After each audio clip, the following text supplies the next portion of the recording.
Bonjour. Ici Mathis. Mathis. Ici Mathilde. Mathilde. Et Mathieu. Mathieu. Vous savez, les mathématiques sont partout. Et elles sont magnifiques d'ailleurs. Prenons cet avocat par exemple, qui rappelle la forme d'une ellipse. D'ailleurs, des millions de bactéries sont probablement sur ce petit morceau de chair. Et c'est d'ailleurs ce dont nous allons vous parler aujourd'hui, les virus et les bactéries.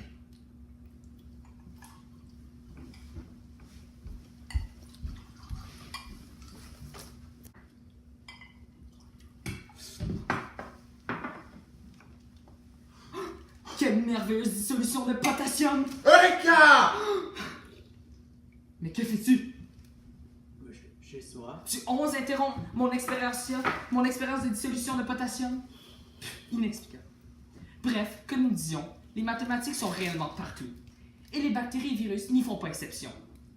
En effet, l'on peut retrouver les mathématiques dans plusieurs lois régissant les bactéries. Par exemple, leur croissance ou leur propagation au travers de l'espèce humaine lorsque plusieurs différentes personnes sont infectées, ou même statistiquement lorsqu'on compare différentes régions infectées par une certaine bactérie ou virus.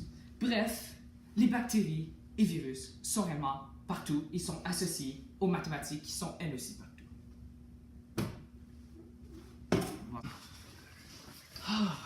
Pause café! Finalement. Alors, grâce à nos multiples expérimentations, nous avons pu constater à l'aide d'un diagramme circulaire que le nombre de nouveaux infectés en 2014 par le VIH se trouve dans la région de l'Afrique pour la plupart. De plus, comme vous le savez tous, le virus du Zika a connu une réelle augmentation lors de l'année 2016, et notamment aux États-Unis. Finalement, il nous a été possible de déterminer que cette augmentation suivait une fonction parabolique dite du second degré, pardonnez-moi. Merci, Mathis. Finalement, grâce à nos expérimentations à la fine pointe de la technologie, nous avons pu observer la croissance de la bactérie E. coli, à la fois utile et nocive pour notre organisme. Grâce à des calculs ultra scientifiques et à des observations ultra scientifiques, nous avons pu observer que la croissance de la population d'E. coli suit une fonction exponentielle. Ce fut une découverte réellement ahurissante. Eureka! Eureka! Une autre patate, s'il vous plaît. Bien sûr, Watson.